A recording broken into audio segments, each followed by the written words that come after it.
Hello students, I am Abhay Kumar going to discuss part 2 of the chapter 9 Ray Optics and Optical Instruments of class 12. In this part I am going to discuss refraction of light part 2 and the topics are to be discussed: absolute refractive index, refraction through multiple refracting media, real depth and apparent depth, that is the ratio of real depth and apparent depth is called refractive index of the medium, and some text problems based on these topics or these formulae. First of all, absolute refractive index. Absolute refractive index of a medium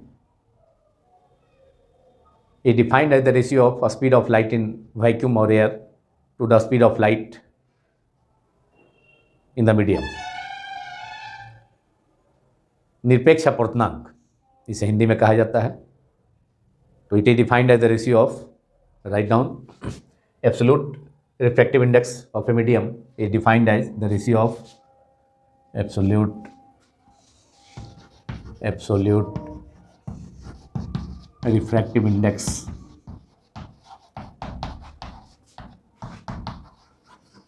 of a medium is defined as the ratio of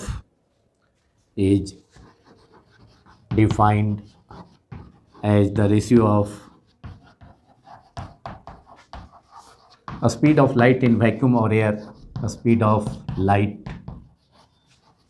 in vacuum or air, that is C, the speed of light in vacuum. The symbol is C, which is 3 into 10 to the power 8 meter per second.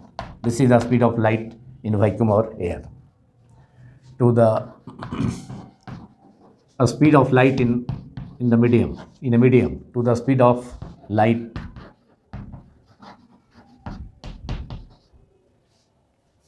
in that medium, which medium is absolute refractive index of a medium, to that medium,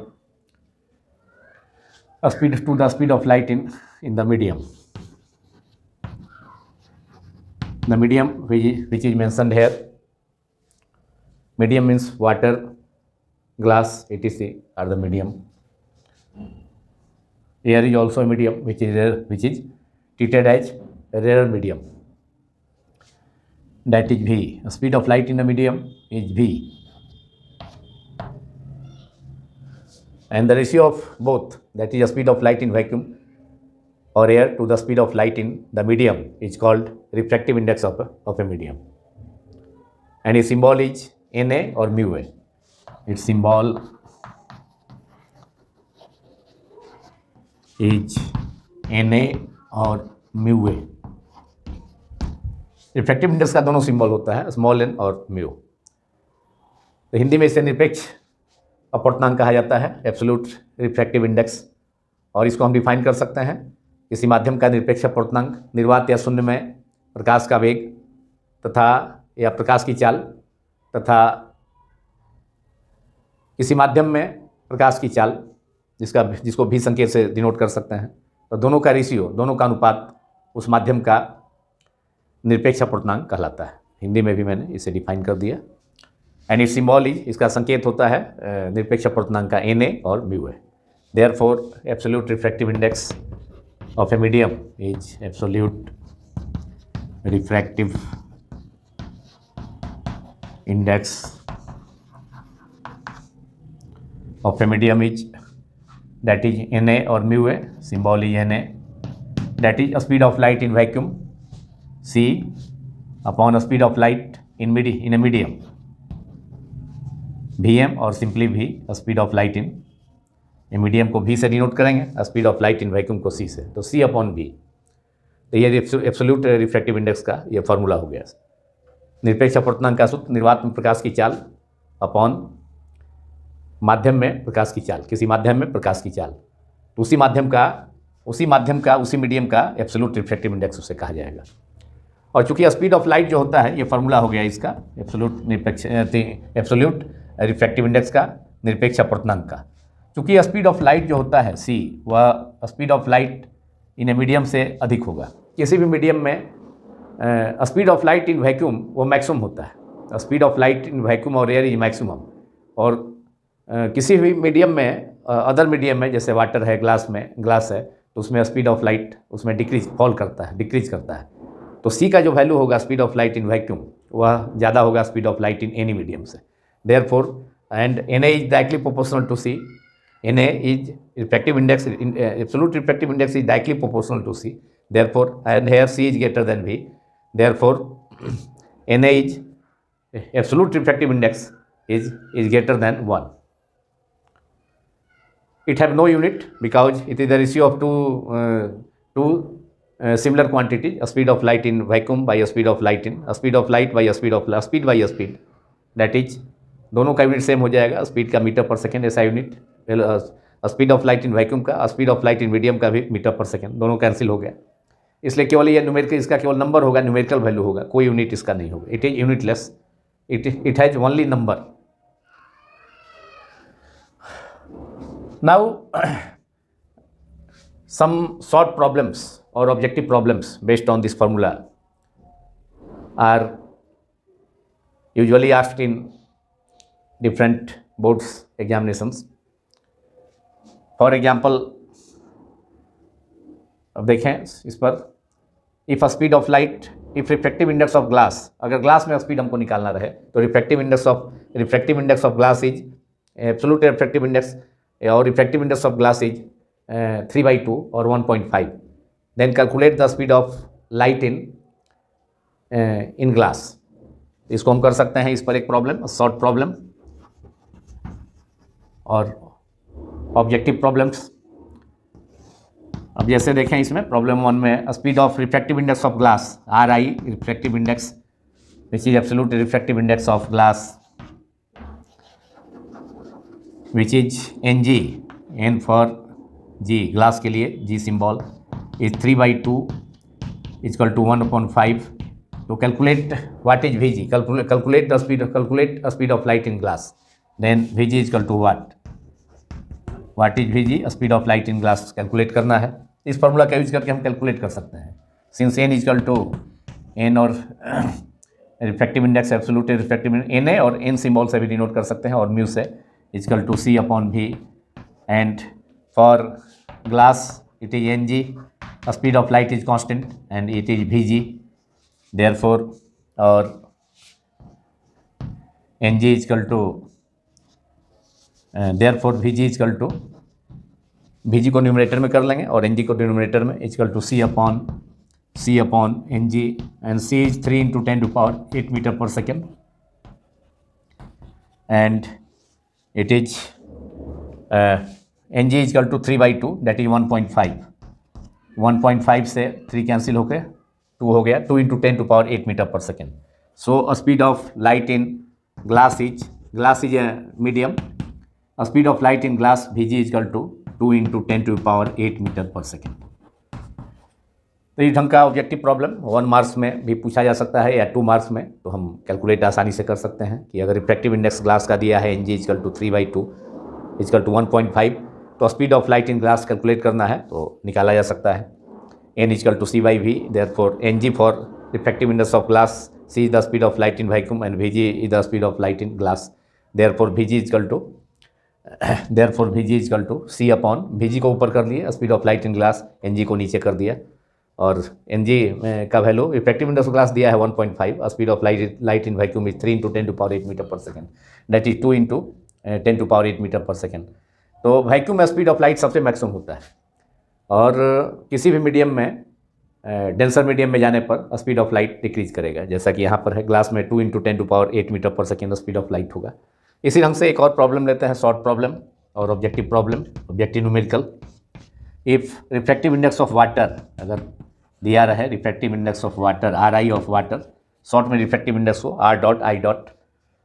एब्रेविएटेड form में, तो refractive index of water NW equal to 4/3 that is 1.33, Then calculate the speed of light in water. That is VW is equal to what? The speed of light in water. W stand for water, जल के लिए W, and V speed हो गया.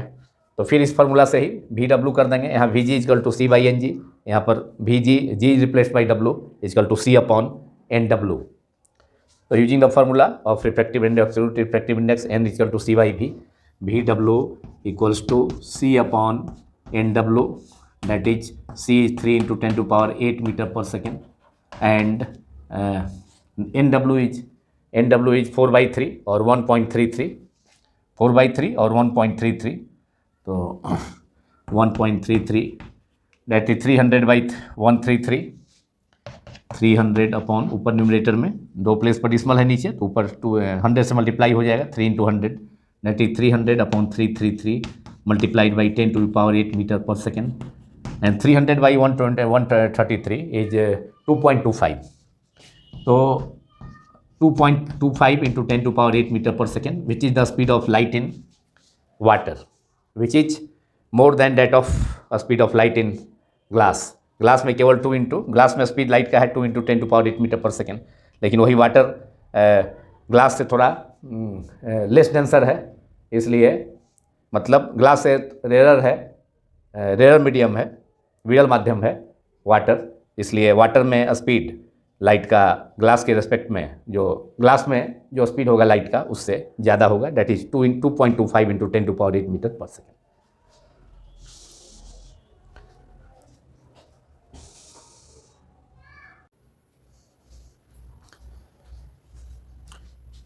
Now second topic of this part 2 is refraction through different refractive media. Suppose a compound slab consisting of two media, water and glass, placed in air. Suppose an incident light AB falls at the upper face of the compound slab at point B. So angle of incidence, that is angle between incident ray AB and normal drawn to the point of incidence B is a small I, which is angle of incidence. AB incident ray है, आपतित किरण है, जो कि water और glass से water और glass का एक कंपाउंड से बना हुआ एक कंपाउंड स्लैब है. उसके अपर फेस पर इंसिडेंट रे AB आपतित होती है B पॉइंट पर, और रिफ्रैक्शन के बाद after refraction the light bend towards the normal because light travels from air into water. In air or water, air is a rare medium while water is denser. So as you know, if a light ray travels from rarer medium into denser medium, it bends towards the normal. तो जब light रे AB incident हुआ अपर face पर, तो B point पर refraction के बाद relatively denser medium water में वह नॉर्मल की तरफ मुड़ जाएगा, बेंड कर जाएगा. तो एंगल ऑफ रिफ्रैक्शन रिफ्रैक्टेड रे हो गया BC, और एंगल नॉर्मल जो सपोज किए हैं यहाँ वर्टिकल लाइन, इमेजनरी लाइन, ये नॉर्मल ड्राउन किया गया है पॉइंट ऑफ इंसिडेंस B पर. तो रिफ्रैक्टेड रे BC और नॉर्मल के बीच का एंगल, ये एंगल ऑफ रिफ्रैक्शन R1 हो गया, जबकि angle of incidence air water के इंटरफेस पर, बाउंड्री सरफेस पर I है. अब वाटर के अंदर ही वाटर ग्लास इंटरफेस पर सीमांत पृष्ठ पर रिफ्रैक्टेड रे इंसिडेंट हुआ है इस सरफेस पर, जो बीच का सरफेस है, बीच का जो इंटरफेस है उस पर C पॉइंट पर. तो ये जो रिफ्रैक्टेड रे है फर्स्ट सरफेस से, और ये टॉप जो सबसे ऊपर का अपर फेस है कंपाउंड स्लैब का, तो उसके लिए तो रिफ्रैक्टेड रे है ये रे BC, लेकिन जो ग्लास वाटर इंटरफेस है, जो मिडिल सरफेस है, उसके लिए इंसिडेंट रे हो जाएगा. तो ये एंगल ऑफ इंसिडेंस R1 हो जाएगा. ये ज्योमेट्री से ये R1 है, तो ये भी ज्योमेट्री से ये एंगल R1 हो जाएगा, जो कि जो मिडिल फेस है, मिडिल इंटरफेस वाटर ग्लास का जो सीमांत पृष्ठ है, उसके लिए आपतन कोण हो जाएगा, एंगल ऑफ इंसिडेंस हो जाएगा. और after refraction when light ray travels from water into glass, out of water and glass is a denser medium. Glass is more denser than water. So light ray again bends towards the normal because it comes from a rare medium water into a denser medium glass. तो फिर से light रे water से glass में आने पर थोड़ा सा फिर बेंड करेगा, थोड़ा बेंड किया है नॉर्मल की तरफ. तो ये एंगल ऑफ रिफ्रैक्शन अब सपोज किया जाता है R2 है. और ग्लास में ही अब लाइट रे ट्रेवल किया रिफ्रैक्ट होकर के CD के अलॉन्ग।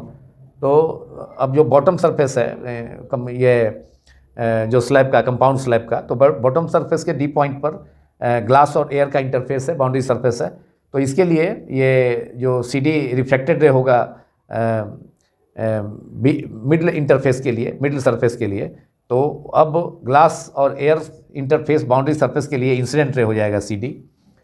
तो इंसिडेंट रे और नॉर्मल के बीच का जो एंगल है, तो ये भी ज्योमेट्री से ये R2 है, तो ये भी ग्लास में ही सेम मीडियम में ये भी एंगल R2 हो जाएगा। और अब एंगल ऑफ इमर्जेंस आई है जो कि एंगल ऑफ इंसिडेंस के इक्वल होगा, इसलिए कि एयर से लाइट रे इंटर किया है। कंपाउंड जो स्लैब है उसको रखा गया है एयर में, तो ऊपर भी एयर है और नीचे भी एयर है, बॉटम जो सरफेस है उसके नीचे।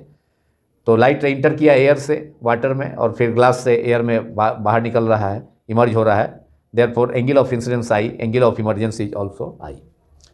Now using Snell's law, we can write the formula sin I by sin R is equal to N2 upon N1. Using that formula, we can obtain the relative refractive index of the for the refraction from different media. So now let us write, suppose a compound slab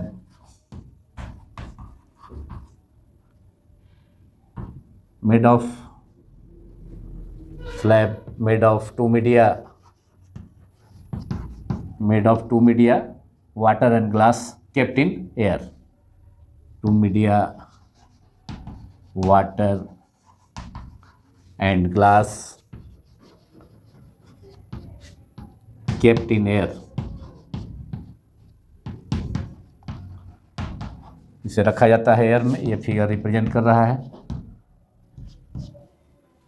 refraction through different refractive media को represent कर रहा है ये figure.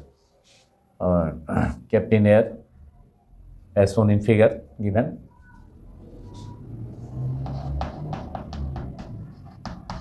Now using Snell's law, we can write relative refractive index of air, refractive index of water with respect to air if light ray travels from air to water. फिर water से glass में inter किया, then light ray travels from water to glass, then refractive index of glass with relative to water, and finally light ray emerge out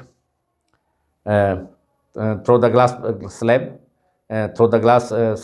and then through the glass slab or then into air.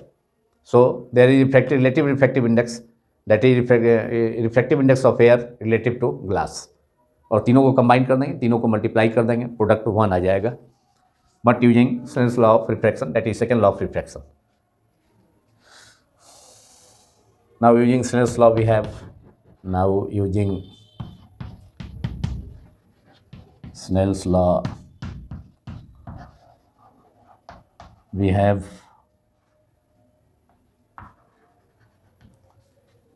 now refractive index of when light travels from air to water. जब light प्रकाश किरण AB air से water में reflect होगी तो refractive index water का होगा, किसके respect में होगा, एयर के रिस्पेक्ट में होगा। तो उसे लिखा जा सकता है सिंबल में म्यू डब्ल्यू ए, नहीं तो N W A, that is N water, refractive index of water with respect to air, तो एयर को बाद में लिखेंगे। और जिसका रिफ्रैक्टिव इंडेक्स है पहले लिखना है उसको, उसके सिंबल को, वाटर के सिंबल को पहले लिखेंगे और एयर के सिंबल को बाद में।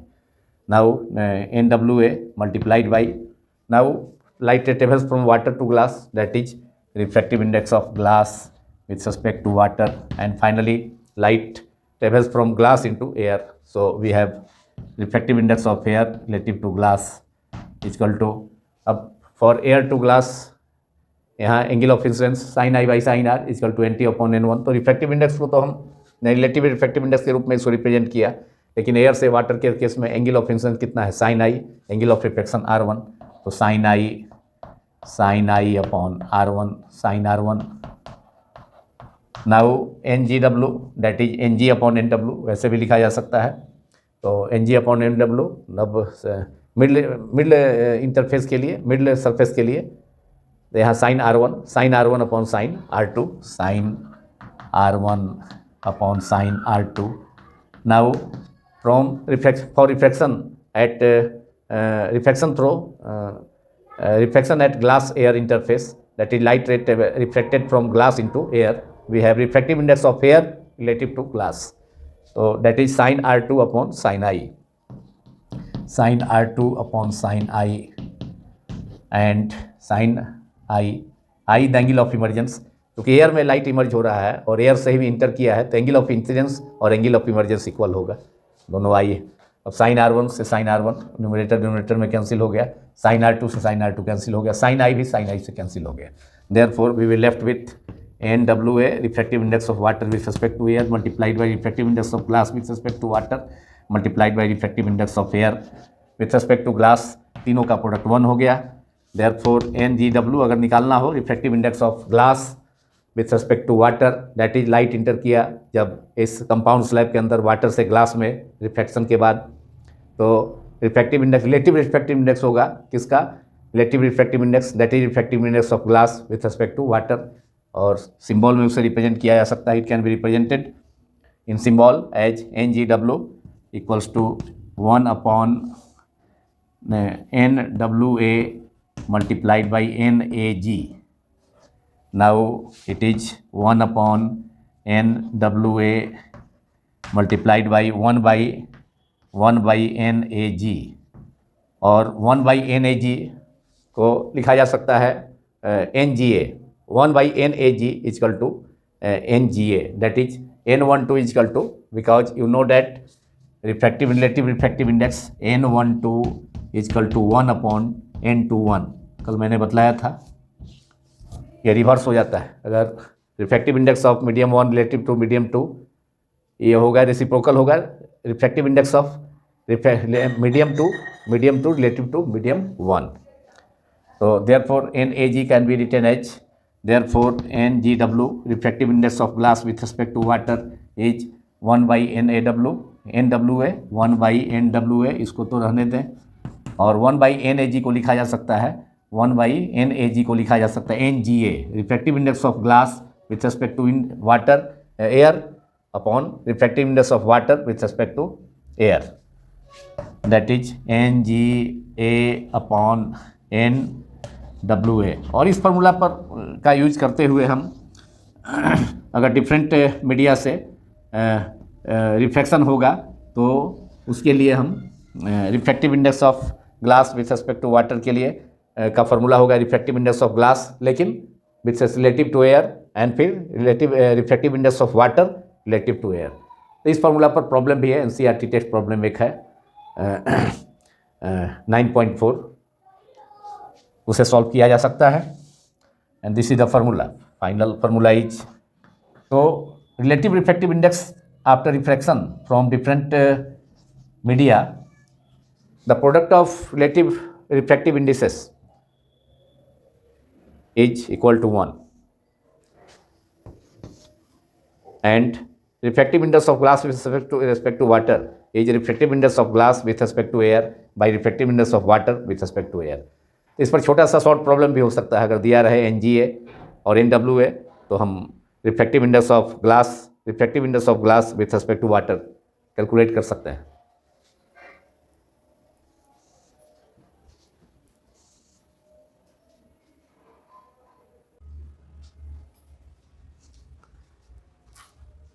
Now NCERT text problem 9.4 based on the previous topic.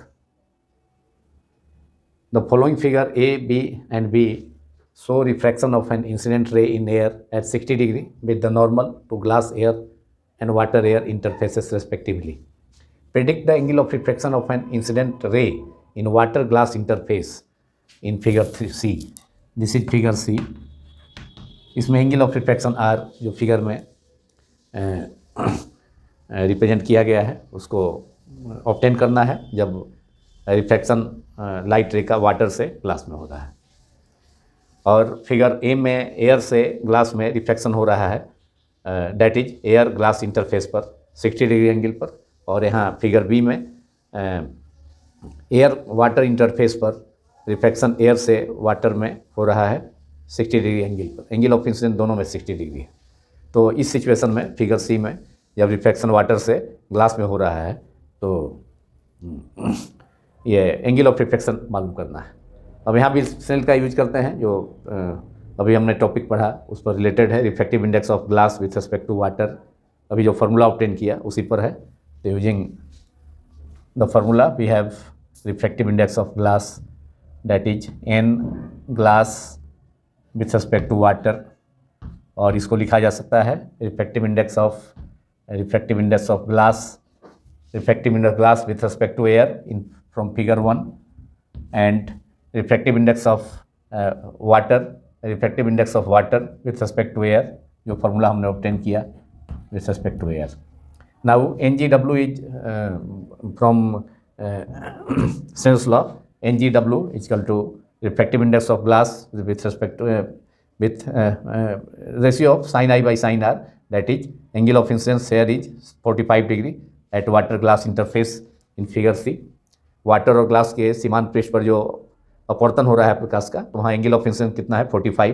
तो स्नेल्स लॉ से अब हम यूज करेंगे। ये तो फार्मूला यूज हमने किया अभी जो ऑब्टेन किया था पिछले टॉपिक में, refraction through different multiple media. वहाँ से रिलेशन जो हमने ऑब्टेन किया उस रिलेशन का सीधे यूज फार्मूला, उसी फार्मूला पर सीधे ये बेस्ड है problem.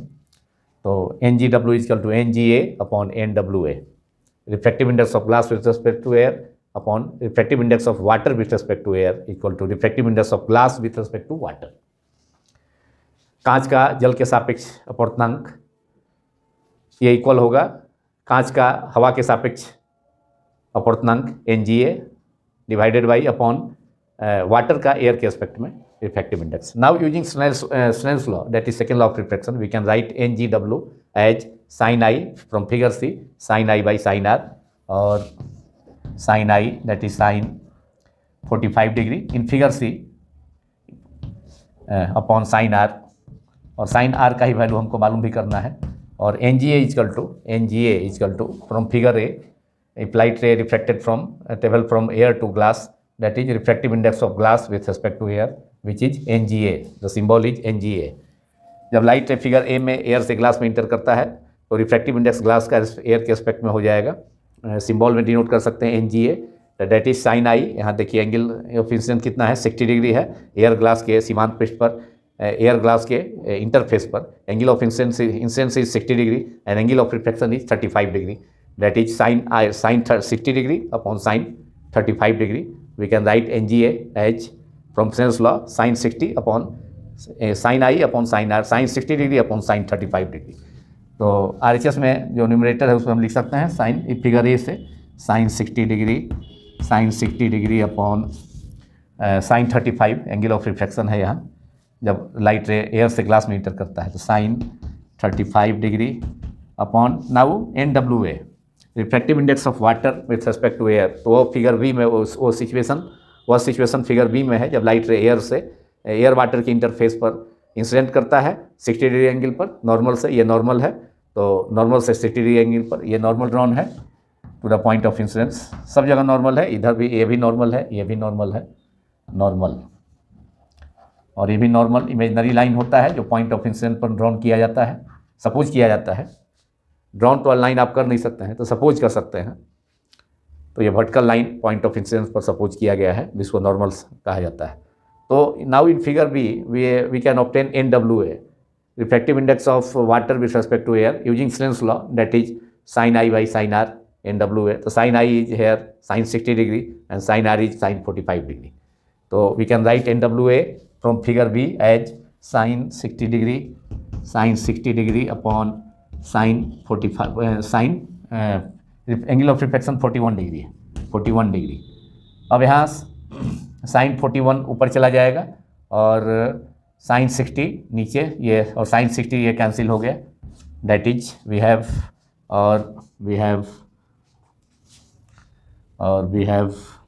sin 45 degree upon sin R equals to sin 41 degree ऊपर चला जाएगा न्यूमरेटर में अपॉन sin 35 डिग्री नीचे में, और साइन 45 इजकल टू 1/√2, हमको साइन आर निकालना है, therefore sine R is equal to, therefore sine R ऊपर कर देते हैं, sine R is equal to sine 45 into sine 35 multiplied by sine 41, sine 45 degree multiplied by sine 35 degree divided by sine 41, sine R को ऊपर कर दिए यहाँ method of substitution से, तो sine 41 degree, sine 41 degree 1/√2 we know standard value, it's standard value is 1/√2 multiplied by sine 35 degree का value हमने लिखा है 0.5736,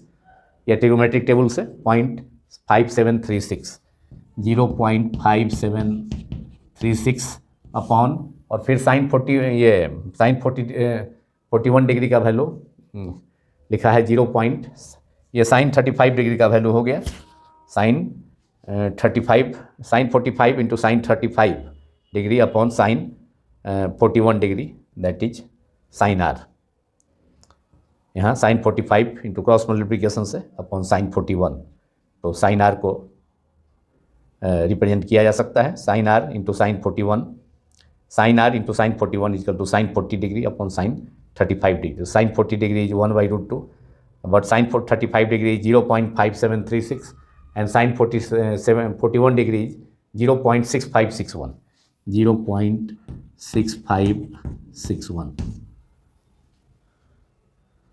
अब इसको सॉल्व करके ये 4th प्लेस पर डिसमल है, ये कैंसिल हो गया, √2 इज 1.41, तो इसे तो साइन आर का वैल्यू यहाँ से ऑब्टेन किया जा सकता है after calculation.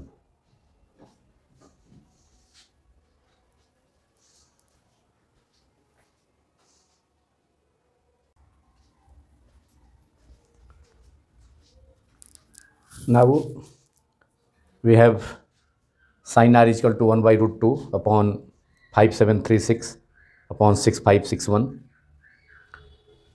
So after solving it, we can get sin r. The value of 1/√2 is 0.707 multiplied by 5736. ये जो टर्म है इसको ऊपर में लिखा अपॉन 6561। तो ये कैलकुलेट करके after multiplying the numerator and dividing by denominator, we can obtain it as 0.6181, और ये जो वैल्यू है 0.6181 वह नियरली साइन 38 डिग्री के इक्वल है, therefore angle of refraction of small r is equal to nearly equal to 38 degree. This is the answer of this problem. This angle is r in the second medium, that is in denser medium, where light reflected from water to glass, and angle of incidence at angle of incidence 45 degree, then corresponding angle of refraction r is 38 degree nearly. Figure सी में जब water glass के inter सीमांत पृष्ठ पर प्रकाश किरण light रे 45 degree के कोण पर 45 डिग्री के एंगल पर आपतित होती है, तो अपवर्तन कोण आर का वैल्यू कैलकुलेट करना था स्मॉल आर का, जो कि ग्लास में डेंसर मीडियम ग्लास में स्मॉल आर का वैल्यू, एंगल ऑफ रिफ्रैक्शन का अपवर्तन कोण का वैल्यू, तो 35 degree nearly.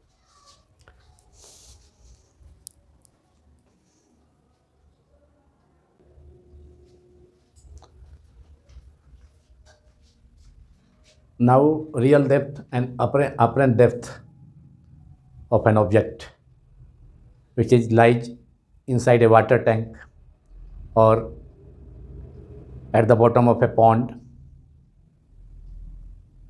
such as for example a fish lies at the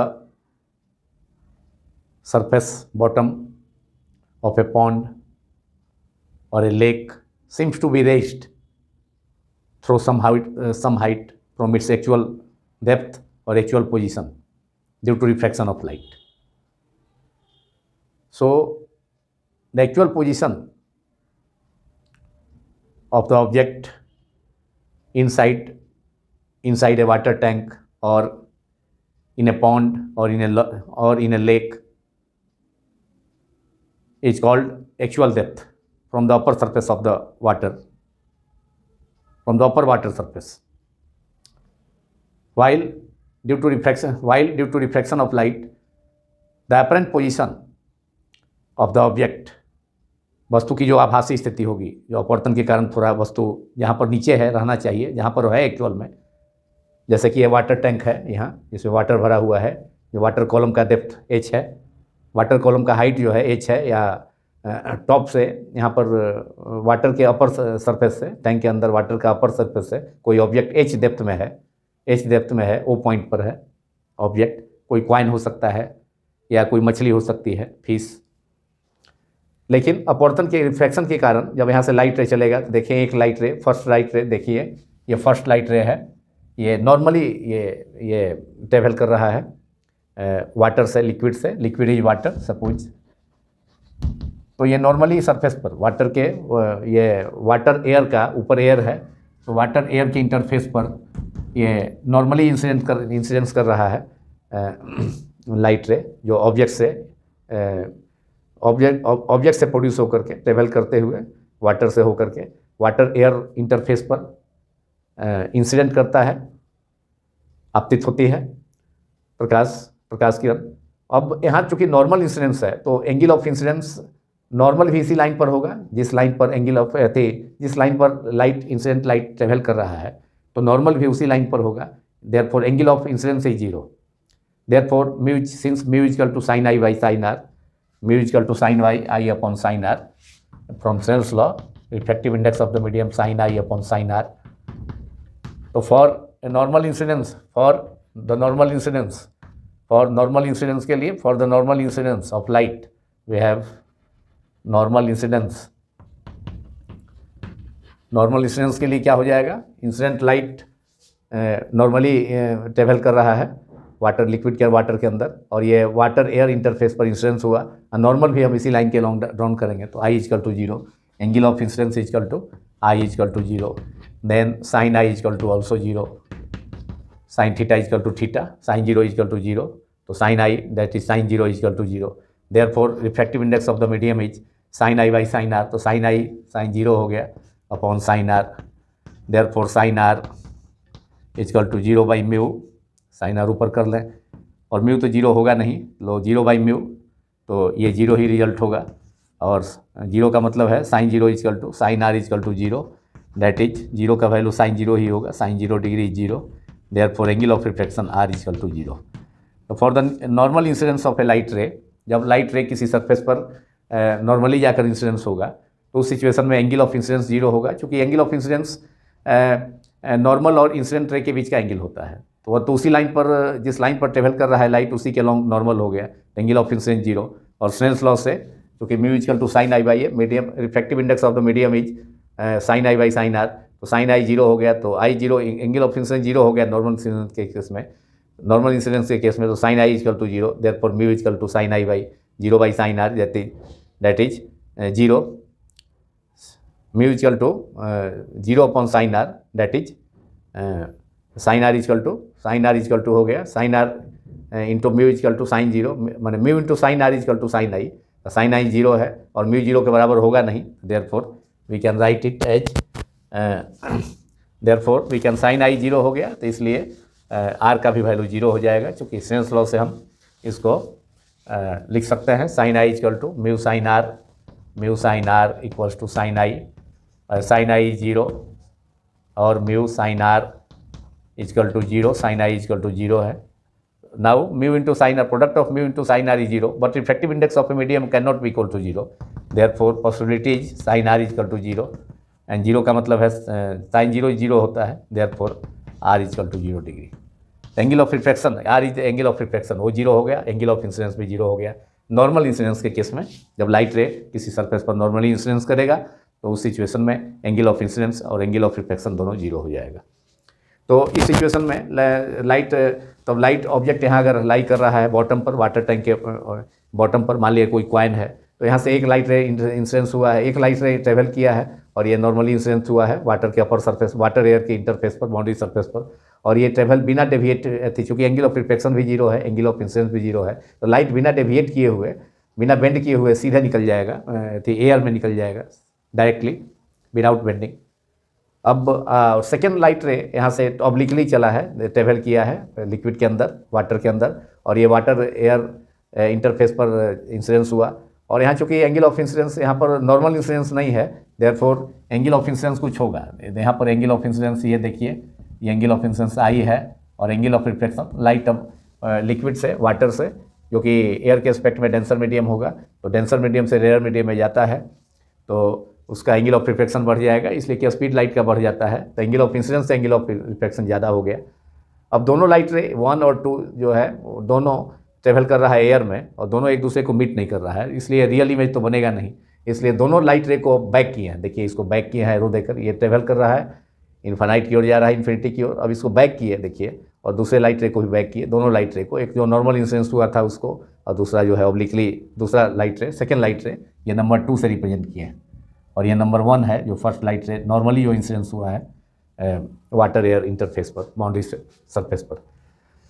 तो इन दोनों लाइट रे को पीछे की ओर प्रोड्यूस किए हैं आर्टिफिशियली, तो दोनों मीट किया है कहाँ आकर के, आई पर। तो ऑब्जेक्ट हालांकि ओ पर है, बॉटम के पास है, लेकिन रिफ्लेक्शन के कारण वह दिखाई कहाँ देगा, थोड़ा सा ऊपर एलिवेट हो जाएगा, कितने हाइट से, कितना डिस्टेंस से, ओ आई डिस्टेंस से, और जिसको निकाल सकते हैं। यहाँ पर कोई पोजीशन ले लीजिए वाटर एयर इंटरफेस पर ए, तो ए से ओ का जो पोजीशन होगा एक्चुअल डेप्थ होगा, जबकि ए से आई का पोजीशन जो है यहाँ पर वह इमेज दिखाई देगा रिफ्लेक्शन के कारण, थोड़ा सा एलिवेटेड उठा हुआ रेस्ड, तो वह पोजीशन एपरेंट पोजीशन हो गया था। I is the apparent position of the object while O is the actual position of the object.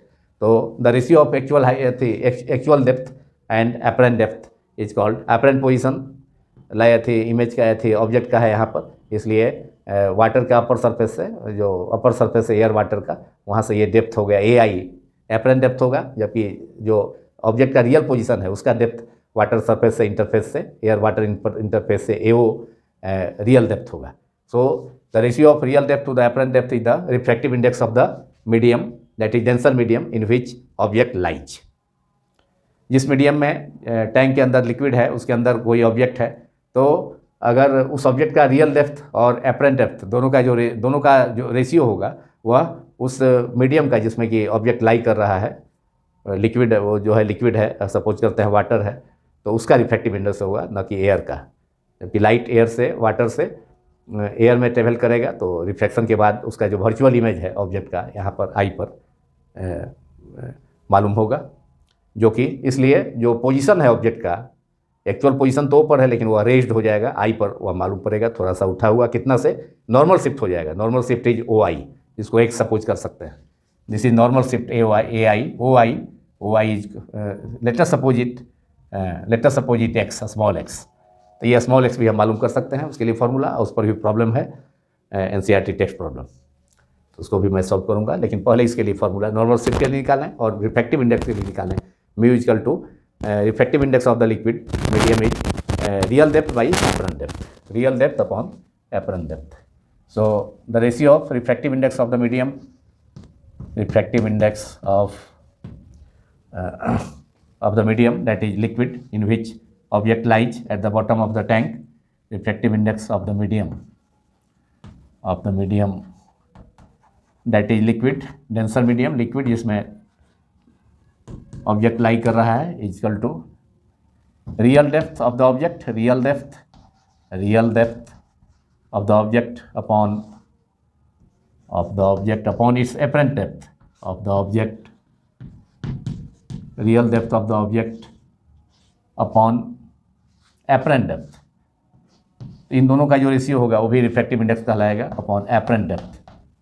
Apparent position जो होगा ऑब्जेक्ट का, वो से रेज्ड हो गया, तो अपर सरफेस ए से इसका जो डिस्टेंस होगा ए आई, उसको एपरेंट डेप्थ कहा जाएगा, एपरेंट डेप्थ। और इन दोनों का ratio real depth upon of apparent depth, figure से अगर देखें तो रियल डेप्थ होगा ए, अपर सरफेस है लिक्विड का, वाटर का ए है, जो कि एयर के भी कांटेक्ट में है, और ऑब्जेक्ट का पोजीशन टैंक के बॉटम पर है। देखिए इस वाटर टैंक के बॉटम पर मान लिया कोई कॉइन है, लेकिन रिफ्लेक्शन के कारण वह थोड़ा सा ऊपर दिखाई दे रहा है, तो वो जो है एक्चुअल डेप्थ हो गया। जबकि वर्चुअल पोजीशन रिफ्लेक्शन के कारण वर्चुअल इमेज फॉर्म हुआ आई पर, जब दोनों लाइट रे को आर्टिफिशियली बैक किए हैं, तब पीछे की ओर बढ़ाए हैं कृत्रिम ढंग से, बनावटी ढंग से, इमेजनरी ढंग से, तो आई पर इमेज बना है, वर्चुअल इमेज बना है। तो ये वो अपॉन, तो उस पोजीशन को वाटर के अपर लेवल से, अपर सरफेस से, अपर लेवल के पॉइंट ए से आई का जो पोजीशन होगा एपरेंट डेप्थ हो जाएगा। तो this is called refractive index of the medium, mu हो गया, mu of liquid, refractive index of the liquid that is mu, mu is mu of the liquid that is mu of refractive index of the medium is AO upon AI। ये refractive index हो गया, जिसको abbreviated form में R.I से denote कर सकते हैं। This is equation 1, suppose it is equation 1। Now we have to calculate expression for, find expression for normal shift of the image, normal shift of the image that is I का shift हुआ O position से OI। तो normal shift क्या हो जाएगा, कैसे मालूम होगा, रियल डेप्थ AO में से अपरेंट डेप्थ को, नॉर्मल शिफ्ट तो वो हो गया, पोजीशन कितना से रेज्ड हो गया, तो I पर वह रिफ्लेक्शन के कारण मालूम होगा, जबकि एक्चुअल पोजीशन उसका बॉटम पर है, पेंदी पर है वाटर टैंक के। तो O से I का जो एलिवेशन है यह X है, जो कि नॉर्मल शिफ्ट हो गया। नॉर्मल शिफ्ट माने परपेंडिकुलर डायरेक्शन में, वर्टिकल डायरेक्शन में शिफ्ट हो गया इमेज एथी का, ऑब्जेक्ट के इमेज का। ऑब्जेक्ट दिखाई है ऊपर, लेकिन दिखाई पड़ेगा I पर, रिफ्लेक्शन ऑफ लाइट के कारण। तो normal shift of the image, normal shift object के इमेज का, normal shift of the image of the object, normal shift हो गया OI O से I, और इसको X मान ले सपोज करते हैं, और ये हो जाएगा real depth AO minus apparent depth AI, real depth minus apparent depth that is AO minus AI। AO real depth है अपर सरफेस से, टॉप सरफेस जो है वाटर सरफेस से लिक्विड का, वहाँ से ऑब्जेक्ट का डिस्टेंस AO माइनस AI। अब इसमें AO हम कॉमन कर लेते हैं, तो ये हो जाएगा 1 minus AI upon AO। Second term में AO नहीं है, AO से डिवाइड कर देंगे, और फिर ब्रैकेट जब ब्रेक करेंगे, ब्रैकेट हटाएंगे तो AO multiplied by AI upon AO that is, या एलसीएम ले लेंगे तो AO minus AI upon AO, तो AO से AO फिर कैंसिल हो जाएगा। और now AO is H, height of the height of the liquid column, water column is कितना H है, या length of the liquid column H है, मतलब ऑब्जेक्ट जो है अपर सरफेस से, वाटर के अपर सरफेस से, लिक्विड के अपर सरफेस से H डेप्थ में है, तो H हो गया ये, AO is H, AO is H 1 minus AO upon AI is mu, but here AI upon AO that is 1 by mu, 1 upon mu.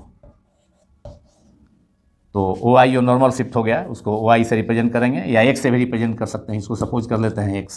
तो this is the expression for normal shift of the image of the object which is emerged inside, emerged in a liquid, lies at the bottom of A water tank. तो कितना से normal shift हो गया, position इसके image का O से I, तो OI equal to X suppose किए हैं, या रिप्रेजेंट भी किए हैं, इसको इंडिकेट भी किया है, रिप्रेजेंट भी किए हैं। तो X equal to H, X 1 minus 1 by U। This is the expression for normal shift, this is the expression for normal shift of an object which is seems to be raised due to reflection of light. प्रकाश का अपवर्तन के कारण जो पानी की गहराई में कोई वाटर टैंक है, उसके पेंदी पर, बॉटम पर कोई ऑब्जेक्ट है, जैसे क्वाइन है, या कोई पॉन्ड है, तालाब है, उसमें साफ तालाब, उसमें उसके सरफेस के पास कोई फिश है, मछली है, तो रिफ्लेक्शन ऑफ लाइट के कारण जहाँ पर मछली का पोजीशन है या जहाँ पर क्वाइन का पोजीशन है, वह थोड़ा सा एलिवेटेड होगा, उसका पोजीशन I पर मालूम होगा due to reflection of light. तो यही फार्मूला हो गया normal shift of an object, normal shift of an object inside a water tank due to reflection of light. This is the expression for normal shift. X equal to H 1 minus AO, where AO is H is the length of the water column, जो द्रव स्तंभ है उसकी लंबाई है, या depth कह सकते हैं, एक्चुअल डेप्थ है ऑब्जेक्ट का अपर सरफेस से। तो this is the formula X equal to, this is equation number 2। और इस पर प्रॉब्लम भी है, problem number NCERT test problem है, तो उसको भी मैं सॉल्व करने जा रहा हूँ।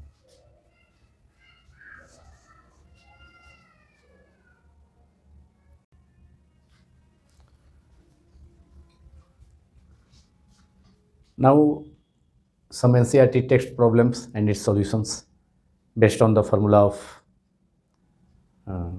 mu is equal to, refractive index is equal to ratio of real depth to apparent depth, and also on the normal shift of the image.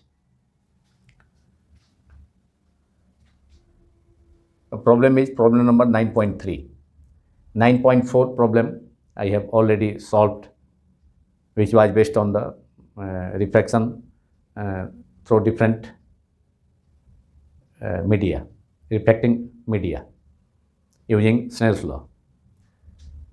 It is problem 9.3 of the NCERT textbook of the chapter 9, problem number 9.3, which is a tank is filled with water in a height of 12.5 cm.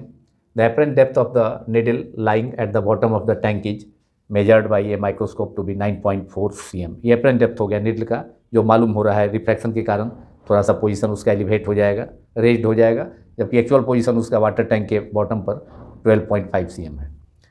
What is the refractive index of water? तो उसी formula से refractive index of water is equal to real depth by apparent depth से मालूम हो जाएगा easily उस formula से। And now if water is replaced by a liquid of refractive index 1.63 with the same height, by what distance would the microscope have to be moved to focus on the needle again. अब tank में water की जगह दूसरा liquid रख दिया जाता है जिसका रिफ्रैक्टिव इंडेक्स 1.63 है। तो अब उसका एपरेंट पोजीशन में चेंज आ जाएगा। ऑब्जेक्ट का एपरेंट पोजीशन में नीडल, ऑब्जेक्ट मीन्स नीडल के एपरेंट पोजीशन में आभासी स्थिति में परिवर्तन आ जाएगा। तो माइक्रोस्कोप को कितना शिफ्ट करना पड़ेगा ये पूछ रहा है। तो पहले हम फर्स्ट पार्ट का इसका आंसर मालूम करें। रिफ्रैक्टिव इंडेक्स ऑफ वाटर जो कि दिया है, रियल डेप्थ 12.5 cm है, रियल डेप्थ वाटर का, और ऑब्जेक्ट उसके बॉटम पर है टैंक के, तो कितने गहराई में है? 12.5 डेप्थ में है, cm डेप्थ में है। Now I am going to solve it. It is given for water real depth of the object that is needle is it is given 12.5 cm, while apparent position of the object needle is, reflection के कारण थोड़ा सा bottom पर है tank के, लेकिन थोड़ा सा एलिवेट हो जाएगा, ऊपर की ओर दिखलाई देगा, जिसको मैंने डायग्राम से भी रिप्रेजेंट किया, अभी बतलाया। apparent depth of the needle is, and it is 9.4 cm. Now using the formula for refractive index, mu is equal to refractive index of water, medium का रिफ्रैक्टिव इंडेक्स होगा, जिस मीडियम में needle डूबा हुआ है, नीडल रखा हुआ है, उसका रिफ्रैक्टिव इंडेक्स होगा, मैंने पहले भी बतलाया। Now refractive index using the formula, refractive index of water mu is equal to real depth, real mu W हो गया ये, real depth by apparent depth upon apparent depth of the object. Apparent depth यहाँ उसका position reflection के कारण दिखलाई पड़ेगा, थोड़ा सा उठा हुआ raised position. Apparent depth, real depth is 12.5 cm, ये 9.4 cm, that is 125/94, that is 1.33, which can also be written as 4/3। तो ये रिफ्रैक्टिव इंडेक्स ऑफ वाटर एक पार्ट का आंसर हो गया। अब इसका दूसरे पार्ट का आंसर, अब लिक्विड है, तो लिक्विड जब है तो उसका रिफ्रैक्टिव इंडेक्स दिया है। तो now refractive index of liquid, RI of liquid, refractive index of liquid mu L, W for water, तो वो तो मालूम हो गया, निकालना था, कैलकुलेट करना था फर्स्ट पार्ट में। अब सेकेंड पार्ट में इसमें लिक्विड का रिफ्रैक्टिव इंडेक्स दे दिया है, और वह कितना है? Refractive index of liquid is even which is 1.63, here it is 1.63 है। तो what distance would the microscope have to be moved? तो अब लिक्विड के केस में रिफ्रैक्टिव इंडेक्स ऑफ लिक्विड हो जाएगा, तो वह रियल डेप्थ तो वही होगा, ऑब्जेक्ट का रियल डेप्थ तो 12.5 cm होगा। एपरेंट डेप्थ हम निकाल लेंगे, तो लिक्विड के अंदर में ऑब्जेक्ट का एपरेंट डेप्थ चेंज होगा, तो वह निकाल लेंगे। और पहले का जो वाटर में एपरेंट डेप्थ है, ये एपरेंट डेप्थ है नीडल का, जो उसका इमेज दिखलाई देगा, रेज्ड पोजीशन दिखलाई देगा ड्यू टू रिफ्रैक्शन, तो उसमें से अभी लिक्विड में जो एपरेंट पोजीशन है उसको घटा लेंगे, माइनस कर लेंगे, उतना ही डिस्टेंस माइक्रोस्कोप को शिफ्ट करना पड़ेगा। तो इसमें अब हम apparent depth of the object निकालेंगे लिक्विड के अंदर में। तो mu L equal to refractive index of liquid equal to real depth तो उतना ही होगा जितना वाटर में है, तो एक्चुअल पोजीशन तो दूसरा, अगर वाटर की जगह लिक्विड भी कर देंगे उस टैंक में तो उसमें कोई चेंज नहीं आएगा, केवल एपरेंट पोजीशन में चेंज आएगा। एपरेंट डेप्थ मतलब आभासी गहराई में चेंज आएगा।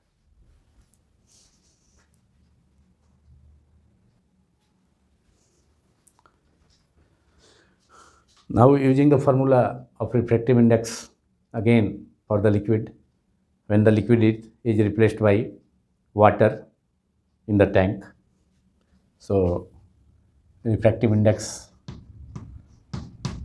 of the problem is 6.4, its solution.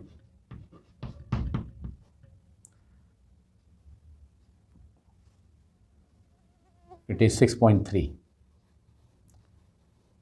6.4 is already solved. So using the formula, refractive index of liquid equals to real depth, ratio of real depth. Real depth तो वही होगा object का जो लिक्विड, जो टैंक में जब water था उस सिचुएशन में जो था, तो एक्चुअल डेप्थ तो वही होगा, एक्चुअल पोजीशन निडल का वही होगा जो कि बॉटम पर है, टैंक के बॉटम पर, अपॉन एपरेंट डेप्थ, आभासी गहराई, apparent depth. Apparent depth change हो जाएगा क्योंकि रिफ्रैक्टिव इंडेक्स चेंज हो रहा है, और refractive index of liquid is given, refractive index of liquid जो द्रव का अपर्तनांक है mu L equal to L for liquid, mu is the symbol of refractive index 1.63 equal to real depth, and real depth is 12.5 cm upon apparent depth is, ये मालूम करना है, apparent depth आभासी गहराई लिक्विड के अंदर में, apparent depth inside the liquid, क्योंकि अब लिक्विड में देख रहे हैं। रिफ्रैक्टिव इंडेक्स का जो फॉर्मूला यूज किया है लिक्विड के लिए, वाटर के लिए तो अप्लाई करके हम वाटर का रिफ्रैक्टिव इंडेक्स 1.33 ऑब्टेन कर चुके हैं, ये वाटर के लिए ऑब्टेन हमने किया है। अब लिक्विड के लिए ये फार्मूला यूज किए हैं, therefore apparent depth equal to इस, therefore apparent depth equals to, apparent depth को ऊपर में कर देते हैं मेथड ऑफ सब्स्टिट्यूशन से, 1/6.63 को नीचे, 12.5 रियल डेप्थ है अपॉन 1.63, दैट इज 1250 अपॉन 163। अब 1250 में डिवाइड करना होगा 163 से, तो it is nearly comes out to be 7.7 cm. Therefore, position of the microscope would be moved. Therefore, microscope to be moved. Distance through which the microscope to be moved. Microscope to be moved.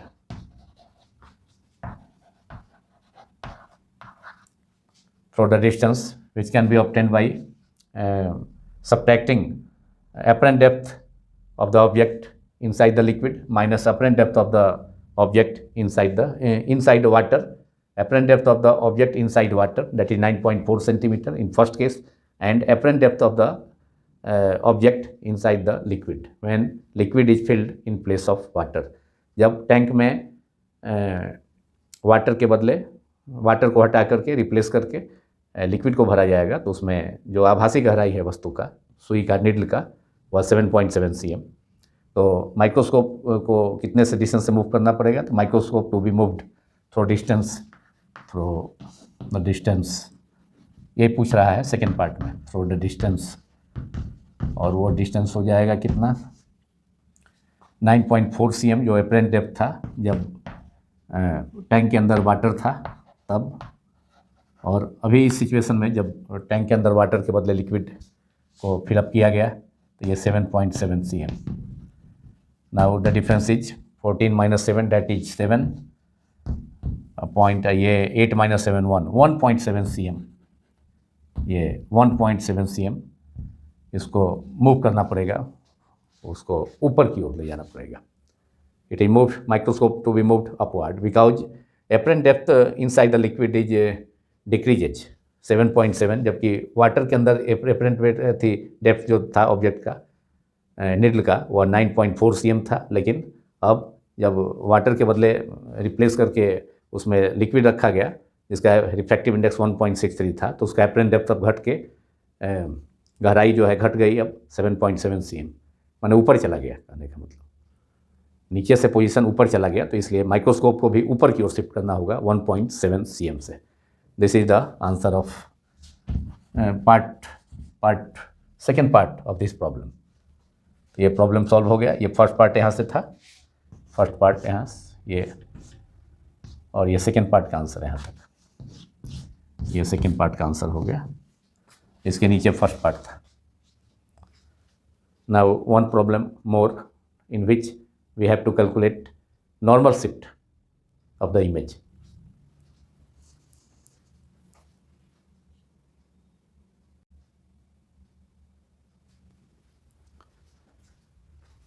Now problem number 9.16 of the NCERT textbook of the chapter 9. This problem is based on the formula of normal shift of the image of the object which is kept inside a tank. The problem is a small pin fixed on the table top is viewed from above a distance of 50 cm. By what distance would the pin appear to be raised if it is viewed from the same point through a 15 cm thick glass slab?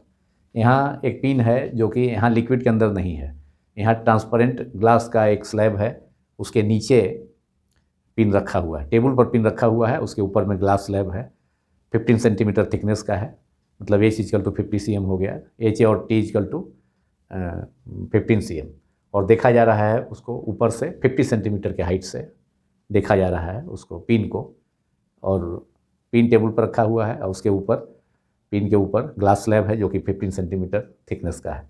Refractive index glass का है 1.5। तो कितना distance से refraction के कारण pin जो है pin ऊपर उठा हुआ दिखलाई देगा, रेड दिखलाई देगा, कितने डिस्टेंस से, वो कैलकुलेट करना है। Now I am going to solve it. और ये इंपॉर्टेंट प्रॉब्लम है, नॉर्मल शिफ्ट पर है, इसे पूछा जाता है डिफरेंट बोर्ड, बिहार बोर्ड में भी पूछा गया था 2018 में, उसके पहले इस टाइप का CBSE बोर्ड में भी पूछा जा चुका है प्रॉब्लम्स नॉर्मल शिफ्ट पर। तो now H is 15 centimetre from the data. H means thickness of the glass slab, H, और इसको T भी माना जा सकता है, H और T, small t the thickness, 15 centimetre, thickness of the glass slab is 15 centimetre.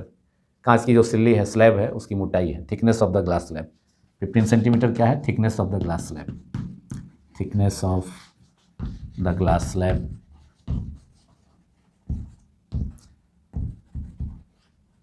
और इसके नीचे पिन है टेबल पर रखा हुआ। तो refractive index of glass RI, R stand for refractive, I for index of glass, mu equal to 1.5, it is 1.5। 50 centimetre ऊपर से देखा जा रहा है तो उस डिस्टेंस हमको मतलब नहीं है, उसका यूज नहीं होगा। कहाँ से देखा जा रहा है, व्यू कहाँ से किया जा रहा है, वो 50 सेंटीमीटर, तो व्यू तो बाहर से ही करेंगे, ऊपर से ही। हमको मेन मतलब है इससे depth thickness of the glass slab से, जो कि H है। नॉर्मल शिफ्ट हमको निकालना है, normal shift of the pin कहाँ पर दिखाई पड़ेगा, तो that is normal shift of the pin, उसका इमेज जो है normal shift of the pin का इमेज, वर्चुअल इमेज कहाँ दिखाई पड़ेगा, normal shift of the pin, that is X distance हमको मालूम करना है। और नॉर्मल शिफ्ट के लिए फार्मूला है आपका, using the formula we have X equal to, formula for normal shift is X equal to H1 minus 1 by mu. Here H is thickness of the glass slab, that is H or T is 15 cm, 15, 1 minus 1 upon mu is 1.5, that is 15, 1 minus 10 by 15, 1 upon 1.5, that is 10 से multiply हो जाएगा, एक zero, एक अंक पर decimal है तो इसलिए 10 से ऊपर में मल्टीप्लाई हो जाएगा, 10 इंटू 10 अपॉन 15, दैट इज 5 2 जा 10 एंड 5 3 जा 15, that is therefore X equal to 15 1 minus 2/3 that is 15 multiplied by LCM 3 हो जाएगा ब्रैकेट के अंदर के टर्म का 3 into 1 that is 3 minus 2/3 and 3 से ये 15 कैंसिल हो जाएगा 5 that is 5 multiplied by 3 minus 2 1 that is 5 cm. This is the normal shift of the pin. तो पिन 5 सेंटीमीटर डिस्टेंस से ऊपर रेज्ड मालूम होगा, ऊपर उठा हुआ मालूम होगा. एक्चुअल पोजीशन उसका ग्लास स्लैब 15 सेंटीमीटर थिकनेस का है, उसके नीचे है. तो एक्चुअल पोजीशन उसका 15 सेंटीमीटर पर है, लेकिन रिफ्लेक्शन के कारण 5 सेंटीमीटर ऊपर एलिवेटेड हो, ऊपर रेज्ड मालूम होगा. मतलब टॉप से माने ग्लास स्लैब के ऊपरी सरफेस से, अपर सरफेस से वह 10 सेंटीमीटर नीचे दिखलाई देगा, जबकि होना चाहिए उसका एक्चुअल पोजीशन 15 सेंटीमीटर है. लेकिन चूंकि वह 5 सेंटीमीटर रेज कर गया है ऊपर रिफ्लेक्शन के कारण, अपवर्तन के कारण, इसलिए उसका पोजीशन ग्लास स्लैब के अपर सरफेस से 10 सेंटीमीटर नीचे होगा. और इसी के साथ ये पार्ट समाप्त होता है. Thank you very much.